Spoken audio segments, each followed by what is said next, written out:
Desde a Fundación Moncho Reboiras queremos empezar por agradecerlle á Executiva Confederal a oportunidade que nos dá de dirixirnos a este pleno do vosso 9º Congreso para falar precisamente da figura da persoa da cal a nosa Fundación leva o nome. Este ano 2025 cúmplense 50 anos do asesinato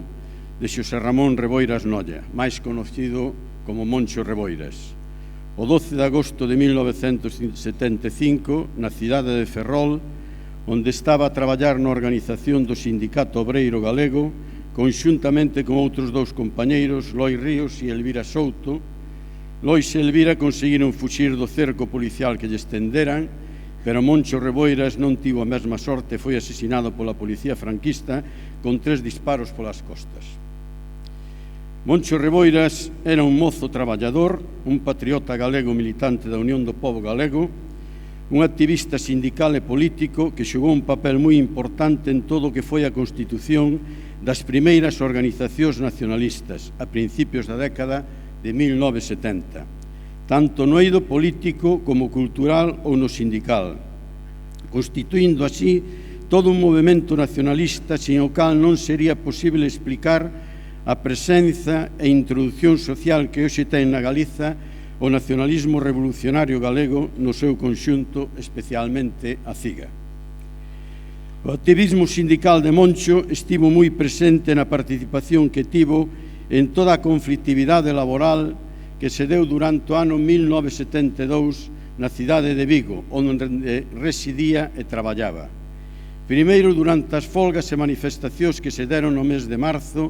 en resposta ao asesinato en Ferrol o día 10 de marzo de Daniel e Amador, traballadores na empresa Bazán, e despois durante a folga xeral na comarca de Vigo derivada da conflictividade laboral en varias empresas e que contou coa participación de preto de 30.000 traballadores e traballadoras. Unha resposta exemplar do proletariado galego frente á represión da dictadura franquista. Durante esta conflictividade social, Moncho Reboiras mantivo unha colaboración moi estreita con militantes da Organización Obreira, unha organización formada por militantes das xuventudes comunistas pertenecentes ao Partido Comunista de España, moi críticos coa liña de Comisións Obreiras, e tamén colaborou coa Organización Galiza Socialista, integrada por militantes vinculados con Comisións Obreiras fundamentalmente da empresa Citroën. Esa colaboración deu pé a que moitos destes cadros sindicales se terminasen marchando de Comisións Obreiras e integrándose na Frente Obreira da UPG, que sería a promotora de varios sérmolos sindicais nacionalistas nas zonas máis industrializadas da nosa nación e que serían a base da posterior formación dos primeiros sindicatos nacionalistas e a primeira central sindical galega da nosa historia, a Intersindical Nacional Galega, a ING. Coa idea de homenaxear, de dar a coñecer e divulgar na sociedade galega, especialmente entre a mocedade e a clase traballadora, a figura de Reboiras, tanto no seu aspecto humano como político, constituímos unha comisión de organización dos actos conmemorativos deste 50 aniversario que está integrada polas fundacións Moncho Reboiras, Terre Tempro e Galiza Sempre,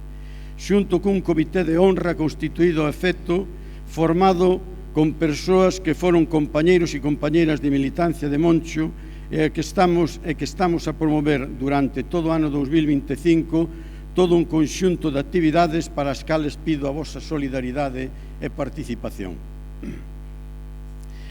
A homenaxe, o recoñecemento, a posta en valor da figura de Moncho Reboiras correspóndenos facelo ao nacionalismo no seu conxunto, especialmente ás organizacións de clase, as organizacións obreiras.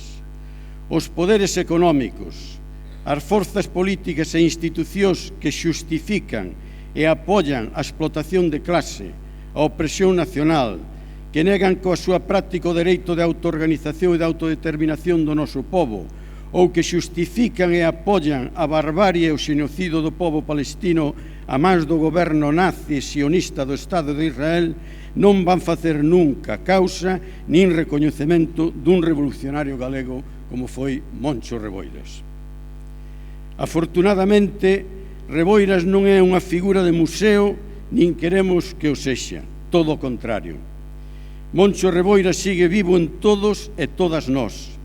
Sigue vivo en todos os galegos e galegas que todos os días nos centros de traballo, nas asociacións culturais, nas organizacións estudiantís, nas organizacións labregas ou nas organizacións políticas nacionalistas,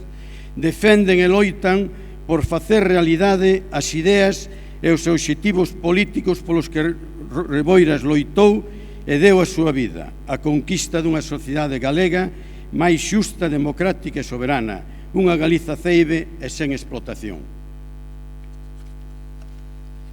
Este é o mellor acto de solidaridade e a mellor homenaxe que podemos rendirlle ao compañeiro, ao activista, ao militante, ao patriota, ao combatente, ao revolucionario, ao comunista galego Moncho Reboiras neste 50 aniversario do seu asesinato. Moncho Reboiras, a loita continúa.